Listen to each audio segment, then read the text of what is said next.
Hi friends, இது என்னென்னா என் தம்பி ஒரு மைக்கு வாங்கி கிஃப்ட் பண்ணான். என் தம்பி பையன் நானும் தான் அத்தைக்கு கொடுக்கும்போது நானும் தான் கிஃப்ட் பண்ணுவேன் அப்படின்னு சொல்லிட்டு கூட நிற்கிறான். பாப்பா வந்து அம்மா இதை நான் ஓப்பன் பண்ணி காமிக்கிறேங்கம்மா, நான் ஓப்பன் பண்ணி காமிக்கிறேன்னு சொல்லி சொன்னான்.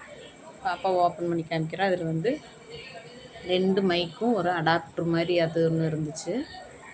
பின்ன இந்த பாக்ஸும் பார்க்குறக்கு அழகாக இருக்குது.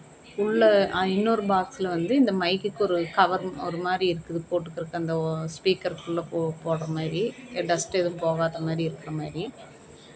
ரொம்ப சந்தோஷமாக இருந்துச்சு என் தம்பி வாங்கி கொடுத்தது. பின்ன இது வந்து நைட்டி கட் பண்ணிகிட்ருக்குறேன். சுருக்கு நைட்டி தான்.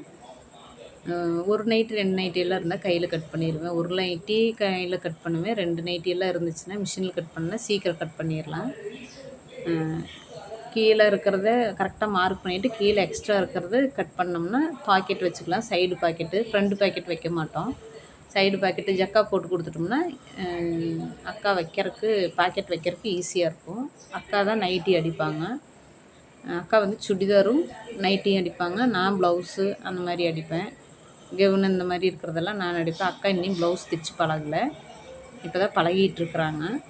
இந்த நைட்டி கட் பண்ணி பழகினது எப்போன்னா, கொரோனா டைமுக்கு கொஞ்சம் முன்னாடி, ஒரு மாதத்துக்கு முன்னாடி தான் நைட்டி வந்து நாங்கள் கண்ணூர் ஒரு நைட்டி கம்பெனிக்கு போயிருந்தேன்.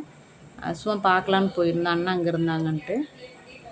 கொரோனாவுக்கு ஒரு 2 நாளைக்கு முன்னாடி தான், கொரோனா லாக்டவுன் ஞாயிற்றுக்கிழமை வருதுன்னா நான் ஒரு வியாழக்கிழமை அந்த மாதிரி கண்ணூர் போயிட்டு வரேன். இங்கெல்லாம் ஒரே இதாக இருந்துச்சு. அப்போ போயிட்டு ஒரு 30 பீஸ் நைட்டி எடுத்துகிட்டு வந்திருந்தேன். அந்த 30 பீஸ் நைட்டி தான் கொரோனா டைமில் எனக்கு ரொம்ப ஹெல்ப்பாக இருந்துச்சு. ஏன்னா கொரோனா லாக்டவுன் டைமில் 150 ரூபா கையில் இருந்தது. அந்த டைமில் இது தான் எனக்கு ரொம்ப கை கொடுத்தது. Bye friends.